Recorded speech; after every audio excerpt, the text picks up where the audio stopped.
Alors, quels sont maintenant les intérêts dans la haie d'avoir cette diversité d'espèces dans la haie? Tout simplement, on l'avait vu un petit peu dans le premier document qu'on a lu de Promet qui présentait un peu les plantations de haies.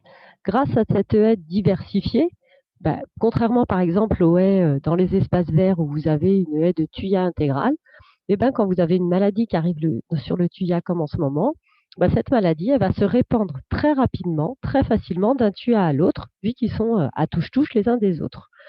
Au contraire, dans une haie comme la nôtre, plurispécifique avec 26 espèces différentes, une maladie qui arrive comme une maladie qui toucherait le fusain, tout simplement, si cette maladie touche un premier fusain, la maladie, ça peut être un insecte parasite, ça peut être une bactérie, etc. Cette maladie va avoir beaucoup de mal à trouver le fusain suivant, puisqu'il est perdu quelque part plus loin dans la haie, dans les 26 espèces, un peu caché.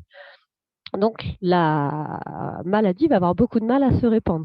Donc, cette diversité des espèces dans la haie va nous permettre une meilleure résistance de la haie aux maladies en général.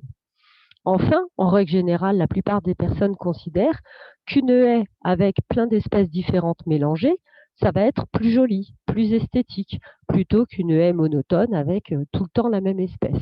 Donc, un autre désavantage de cette haie avec des espèces mélangées, c'est ça, c'est, on peut dire, son esthétique, le fait qu'on peut considérer qu'elle est plus jolie.